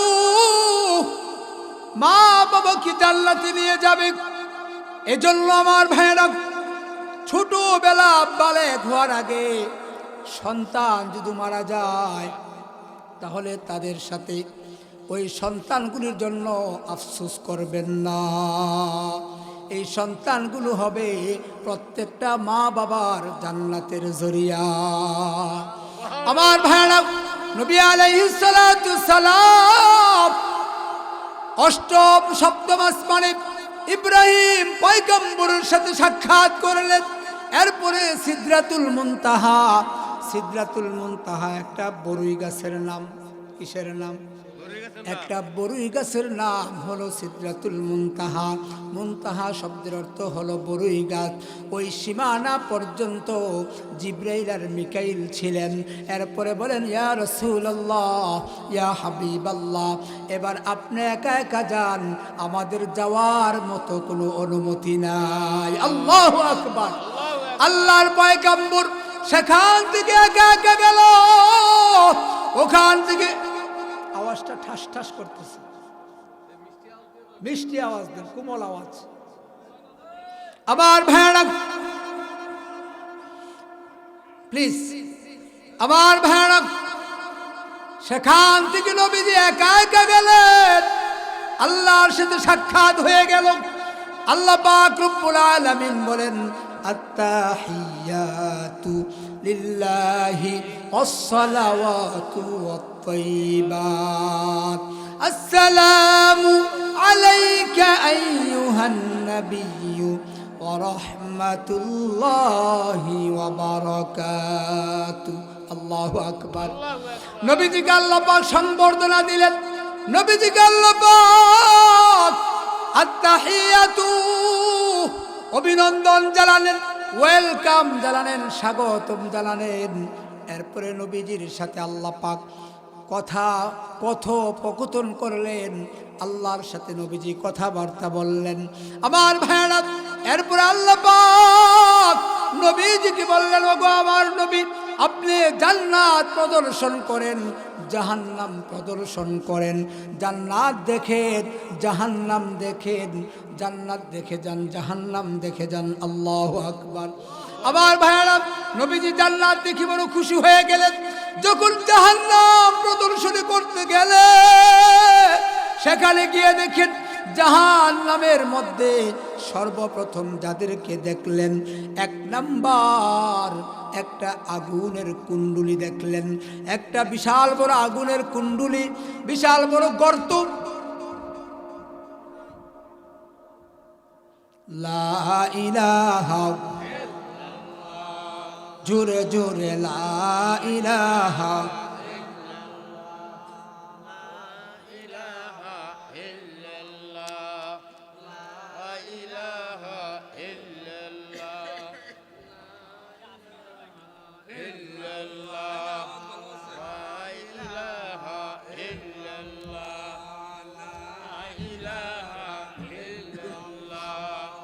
লা ইলাহা, লা ইলাহা, লা ইলাহা, লা ইলাহা, লা ইলাহা, লা ইলাহা ইল্লাল্লাহু মুহাম্মাদুর রাসূলুল্লাহ সাল্লাল্লাহু আলাইহি ওয়াসাল্লাম। আমার ভাইরা, নবীজির জাহান, আমি একবার বন্ধ করে মাইকের সাউন্ড বাড়াই দিই, কারণ ইকু দিতে গেলেই সাউন্ড কমে যায়, আর সাউন্ডটা ঠাস ঠাস করে, ঠিক নেই? ইকুটা বন্ধ দেন, শুধু মাইকের আওয়াজটা বাড়াই দেন। আমার ভাইরা, নবীজি কোন জাহান্নাম প্রদর্শনী করতে গেলেন, দেখতে গেলেন। সর্বপ্রথম যেই জাহান্নামীদেরকে দেখলো, একদল নারী পুরুষ আগুনের কুণ্ডুলির ভিতরে তুন্দুল লুটির চুলা, চিনেননি? তুন্দুল লুটি যে বানায় চুলাটা, দেখছেননি? ওই চুলাটার ভিতরে কিন্তু বিশাল বড় হিট, আগুন। আমার ভাইয়েরা, এমন একটা কুণ্ডুলি, ওইটার ভিতরে আগুন আর আগুন। একদল নারী আর পুরুষ একসাথে ওই আগুনে পুড়তেছে। তারা বের হওয়ার জন্য চেষ্টা করতেছে, কিন্তু বের হতে পারে না। বের হতে যায়, আগুন তাদেরকে আবার নিচে চলে নিয়ে যায়, আবার উপরে আসে, আবার আগুন তাদেরকে টান দিয়ে নিচে চলে নিয়ে যায়। আমার ভাইরা, এইভাবে করতে করতে এইভাবে শুধু উপরে উঠে আর নিচে যায়। নবী আলাইহিস সালাতু সালাম জিবরাইল আমিনকে প্রশ্ন করলো, ভাই জিবরাইল, এদের এই শাস্তি কেন, এরা কারা? জিবরাইল আমিন বলেন, ইয়া রাসূলুল্লাহ, ইয়া হাবিবাল্লাহ, এরা হলো দুনিয়ার ওই সকল নারী, ওই সকল পুরুষ যাদের মধ্যে কোনো ভেদাভেদ ছিল না, যারা পরক্রিয়া করত, যারা জিনা করত, ব্যভিচার করত, শরীয়ত সম্মত চলতো না, বেপরদা, বেগানা, বেহায়াপনা করত। এই জন্য এদের এই শাস্তি, কিয়ামত পর্যন্ত তাদেরকে এই শাস্তি দেওয়া হবে। নাউজুবিল্লাহ। আল্লাহর পয়গম্বর চোখের পানিগুলো ছেড়ে দিলেন। এরপরে আবার একটু সামনে গেলেন। সামনে গিয়া দেখেন একদল ফেরেশতা পাথর নিয়ে বসে আছে, আর বিশাল বড় রক্তের নদী। ওই রক্তের নদীর মধ্যে একদল মানুষ হাবুডুবু খাচ্ছে, সাঁতার না পারা মানুষের মতো। সাঁতার না পারলে মানুষের যে অবস্থা হয়, ঠিক এমন অবস্থা করে তারা কোনো রকম কিনারায় আসে। কিনারায় যখনই আসে তখনই ফেরেশতারা পাথর নিয়ে দাঁড়িয়ে আছে। পাথর মাথার মধ্যে আঘাত করে পাথর দিয়ে ঢিল মারে। ঢিল মারার সাথে সাথে ওই ব্যক্তিগুলো আবার নদীর মাঝখানে চলে যায়। আবার সেখান থেকে কোনো রকম সাঁতরায়া কিনারায় আসে। আবার পাথর দিয়া ফেরেশতারা ঢিল মারে, আবার সমুদ্রের সাগরের মাঝখানে চলে যায়। এইভাবে চলতেই আছে। আল্লাহর পয়গম্বর জিবরাইল আমিনকে প্রশ্ন করলো, এ ভাই জিবরাইল, এরা কারা, এদের এই অবস্থা কেন? আল্লাহর পয়গম্বরের সাথে জিবরাইল আমিন বলতেছেন, ইয়া রাসূলুল্লাহ, ইয়া হাবিবাল্লাহ, এরা হলো আপনার ওই সকল উম্মত যারা দুনিয়াতে সুদ খাইতো, ঘুষ খাইতো। আমরা ঘুষ খাই, সুদ খাইনি? আমাদের সমাজে সুদখোর, ঘুষখোর আসেনি? দেখছেন সুদের কথা কই আবার জায়গা জাঙ্গা করে শীষ ধরছে না? আবার ভাড়া সুদের কথা, ঘুষের কথা আল্লাহ কুরআনে কারীমের মধ্যে বলেছেন, আহাল্লাল্লাহুল বাইআ ওয়া হাররামার রিবা। আল্লাহ পাক রব্বুল আলামিন বলেন, আমি ব্যবসাকে হালাল করলাম আর সুদকে আমি আল্লাহ হারাম করলাম। কাজেই সুদের কথা আমরা বললে দোষ কি? আল্লাহই তো বলছেন, ঠিক কিনা? আল্লাহ কোরআনে সুদের কথা বলছেন, কাজে আমাদের কোনো দূষণীয় না। কেউ মনে কষ্ট পাইলেও কিচ্ছু করার নাই। সুদের ওয়াজ, ঘুষের ওয়াজ ইমামরা করলে ইমামের ইমামতি চলে যায়, চাকরি চলে যায়, সভাপতি, সেক্রেটারি, ক্যাশিয়ার, মুসল্লি, ঠিক কিনা? সমাজের বড় বড় নেতারাও সুদ খায়, ঘুষ খায়। বিশাল পাহাড়, টাকার পাহাড়ের মালিক হয়ে যায়। এরপরে সমাজ এসে লিড দেয়। ইমাম সাহেব কয়, হুজুর যত ওয়াজ করেন কিন্তু সুদের ব্যাপারে করেন, আছে না নাই?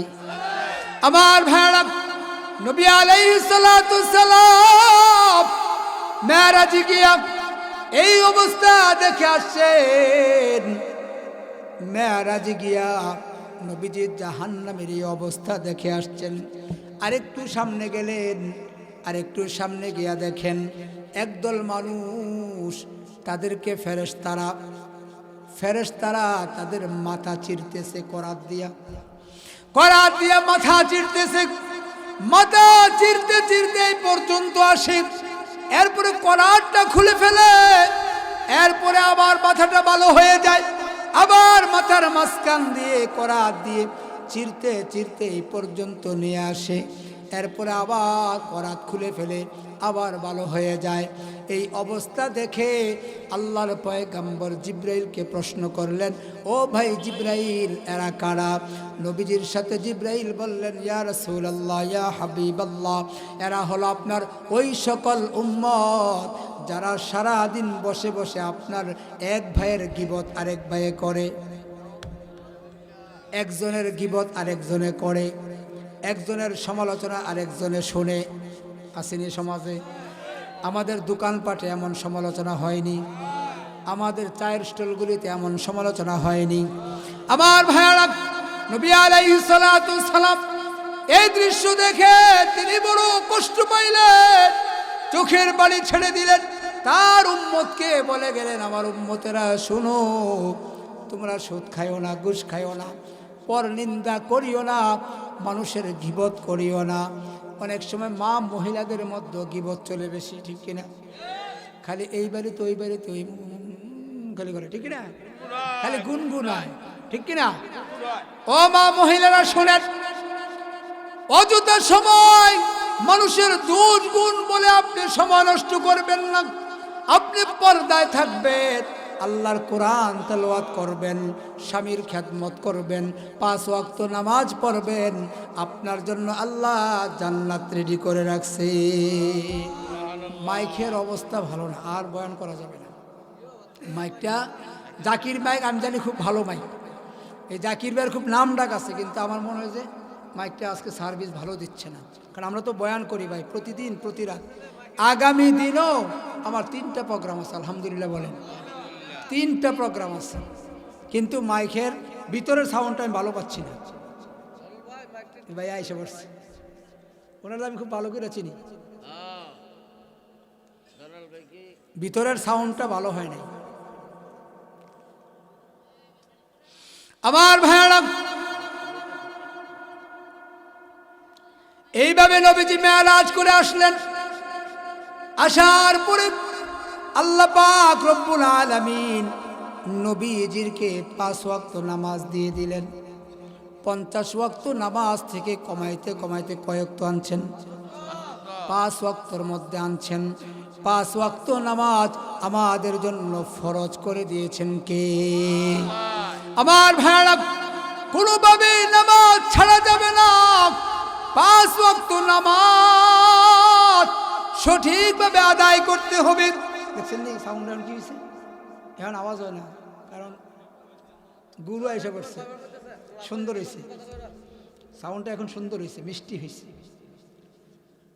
আবার ভাইরা, নবী আলাইহিস সালাতু সালাম মেরাজ করে আসলেন। এই বিশাল বড় ইতিহাস আল্লাহর পয়গাম্বর 1 রাত্রি করেছেন, বলেন সুবহানাল্লাহ। 1 রাতের মধ্যে নবী আলাইহিস সালাতু সালাম এই সব কিছু দেখে আসছেন, সব কিছু করে আসছেন 1 রাতের মধ্যে। মুফাসসিরিনে কেরাম বলেন, পুরা রাত্রিও না, নবীজি ঘুমায়াছিলেন, ঘুম থেকে উঠে আনিছেন। আল্লাহর পয়গাম্বর যখন দরজা দিয়ে বের হয়, নবীজির ঘরের দরজার মধ্যে একটা ঘন্টা ছিল। ওই ঘন্টাটায় সাহাবায়ে কেরাম নক করতেন। নক করলে নবীজি অনুমতি দিতেন প্রবেশ করার জন্য, ভিতরে প্রবেশ করতেন। নবীজি যখন ঘর থেকে বের হয়, ওই ঘন্টাটার মধ্যে নবীজির মাথাটা লেগেছিল। আমার ভাইয়েরা, নবীজি যখন মেরাজ থেকে আসলেন, আসার পরেও দেখেন ওই ঘন্টাটা নড়তেছে। আল্লাহু আকবার। অন্য হাদিসের মধ্যে আসছে, ঐতিহাসিক বলেন, আল্লাহর পয়গম্বর ওযু করেছিলেন, হাতিমে কাবার পাশে গিয়া ওযুর পানিটা পর্যন্ত পুরাপুরি শুকায় নাই, এখনো মাটিটা ভিজা রয়েছে। আর একটা হাদিসে আছে, আল্লাহর পয়গম্বর যখন মেরাজ করার জন্য বের হলেন, থুতু মুবারক জমিনের মধ্যে ফালাইছিলেন, ওই থুতুটা পর্যন্ত এখনো শেষ হয় নাই। আল্লাহু আকবার। এই অল্প সময়ের ভিতরে নবীজি কিভাবে এই বিশাল সফর করে আসলেন, এটা কিভাবে সম্ভব হলো? এটা কার কুদরত হয়েছে? কার ক্ষমতায় হয়েছে? কার পাওয়ারে হয়েছে? সেই ক্ষমতা আল্লাহর রাসূল নাই। আমার ভয়ানক, নবীজি মেরাজ থেকে আসার পরে ফজরের পরে নবীজি কাবা গড়ে বসে সাহাবায়ে কেরামদেরকে সামনে নিয়া এই ইতিহাস বলতেছেন, আজকে রাত্রে আমার এই ঘটনা হয়েছে। আল্লাহু আকবার। এই কথা বলার পরে সাহাবায়ে কেরাম কেউ বিশ্বাস করেন, কেউ করেন না। আবু জাহল, উতবা, সাইবা এরা তো বিশ্বাস করেই না। কাফের মুশরিক বেঈমানেরা এরা কিছুতেই বিশ্বাস করতেছে না। এরা কয়টা কিভাবে সম্ভব? বাইতুল মুকাদ্দাস মক্কা থেকে যাইতে 2 দিন লাগে, 1 রাত 1 দিন লাগে বাইতুল মুকাদ্দাস যাইতে। আর মুহাম্মদ নাকি রাতের বেলা গিয়া আবার সেখান থেকে ঘুইরা 7 আসমান পাড়ি দিয়া 7 আসমান জান্নাত জাহান্নাম দেইখা আল্লাহর আরশ কুরসি লৌহ কলম সব কিছু দেইখা নাকি মুহাম্মদ আবার চলে আসছে। এটা কিভাবে? কিছুতেই সম্ভব না। এইভাবে বলা বলি করতে করতে কয়েকজন কাফের রাস্তা দিয়ে হাঁটতেছেন আর বলতেছেন চলো আবু বকরের বাড়িতে যাই। নবীর সবচেয়ে বড় প্রিয় সাহাবী, নবীজির সবচেয়ে বড় কাছের মানুষ ছিলেন হযরতে আবু বকর রাদিয়াল্লাহু তাআলা আনহু। চলো দেখি আবু বকরের কি অবস্থা, আবু বকর কি মনে করে, আবু বকর এই কথাটাকে বিশ্বাস করে কিনা। এবার কাফিররা দৌড়ে গেলেন, আবু বকর বাড়িতে আসো, কাহাবে আসি, ও শুনা যাও শুনা যাও, তোমাদের নবী মুহাম্মদ নতুন এক খবর, নতুন এক খবর, নতুন একটা খবর নিয়ে আসছে। কয় কি খবর? কয় মুহাম্মদ নাকি রাতের বেলা বাইতুল মুকাদ্দাস গেছে, ওখান থেকে নাকি 7 আসমান পাড়ি দিয়া এরপরে তোমার আল্লাহর সাথে নাকি সাক্ষাৎ করে আসছে। হযরতে আবু বকর বলতেছেন, এ কাফির মুশরিক বেঈমানেরা শুনো, আমার নবী কি এই কথা সত্য বলেছেন? কয় হ্যাঁ হ্যাঁ সত্য বলেছেন, তোমার নবীর মুখ দিয়ে এই কথা বলেছেন।